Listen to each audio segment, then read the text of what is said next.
It's good, YouTube. So you're messing around in the garage. Figure I'll show you how I'm doing these bumpers up.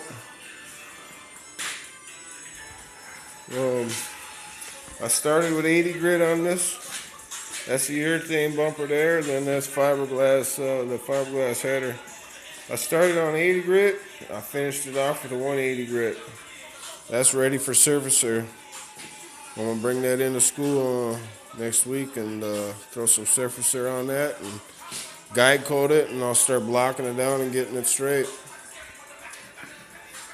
And my header panel, same with that. That's ready for surfacer. I got that all 80 gritted down and then 180. On these edges here where the body lines are, I did them all by hand. Everything else I did with the DA. You know, little edges like in there, I used a paint stick. Got that. But what I could, I got with a DA. Yep. A couple areas I gotta work with. I don't know if y'all can see that crack right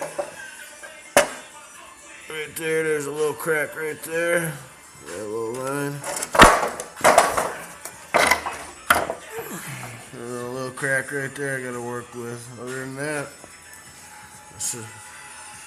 you ready? Now I'm gonna fill in these holes. I don't know if y'all can see that. See that hole, how nice that is, and then how bad that one is. What I'm gonna do is take a pin you write with, and I'm gonna cut a little chunk off of that and center it in this hole. Hopefully that pin will be the same size as this hole. If not, I'll find something, you know what I mean, the same size as that hole. But yep, I'm gonna spray Pamer on it, cooking spray. You know what I'm saying, for a mold release, and I'll put that and center that in the middle of that, and then I'll put fiberglass all around that until it dries, and then I'll pull that pin out. Then I should have my hole, you know what I mean, starting point. Yep, so I'll fix them holes because my plastic clips won't fit in there no more, you know what I'm saying. Yep, got that all done up there. Yep, that's 80 grit, and I finished it off with 180. Did it all mostly with the DA. Just got this one left.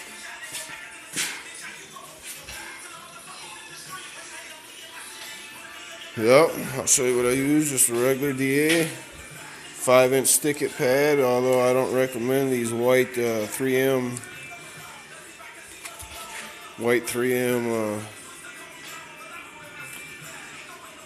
80 grit here, but I'm not sure what.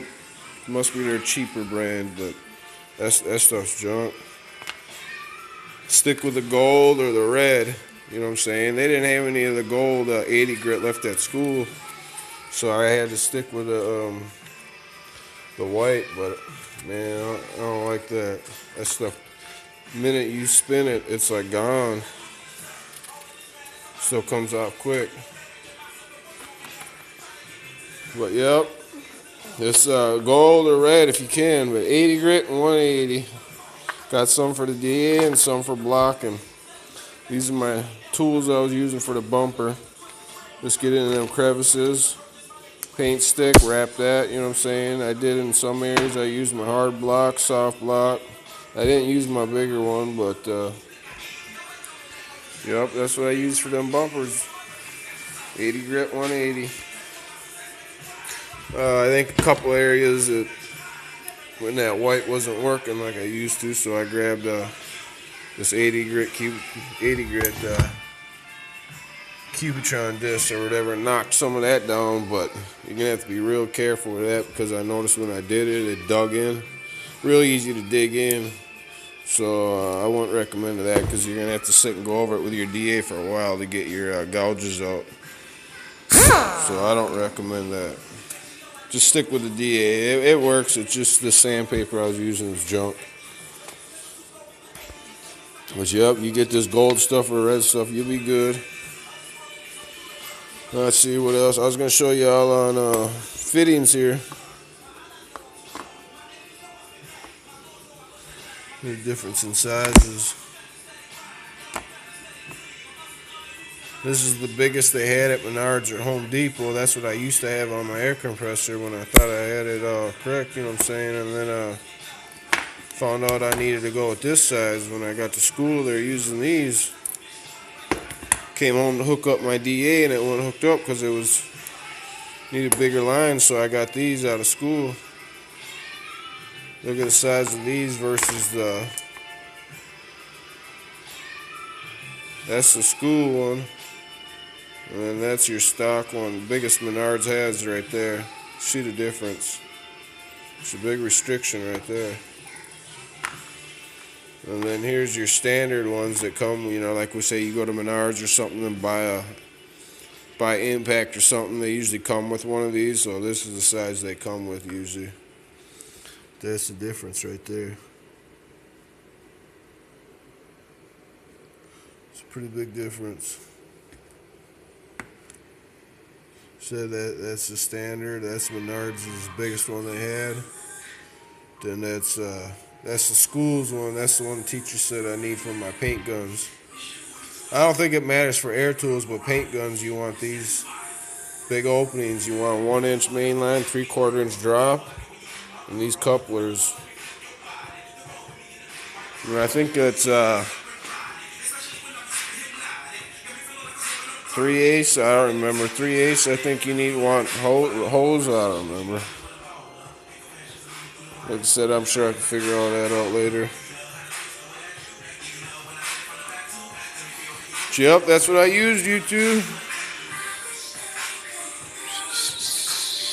Some of my emblem collection I've been collecting over here. I got 3 cutlasses, so got a Calais, a Broham, and a Supreme.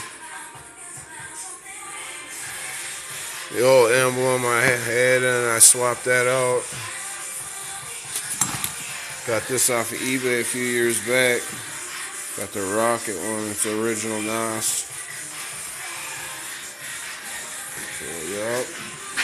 Came in the original GM box and everything. Yup, YouTube, that's what I got going on. Figure I'd show you how I'm doing these bumpers, though. Y'all got any questions or any advice, I guess, that you see me missing out, let me know. I'm open. Coming along, I got another video on my camera. I gotta get off of there. I'll post that. Some painting. I did some bumpers and stuff for one of the teachers at school. I'll show you how that turned out. But yep, on my car, I got my inner and outer rockers done on my passenger side. So now all I got left is the quarter panel, and then I'm ready for my mud work. Be nice to get that metal work. That rust repair is kind of getting old. I like it, but man, it gets old. But alright, YouTube, I just figured I'd show you how I'm doing these bumpers.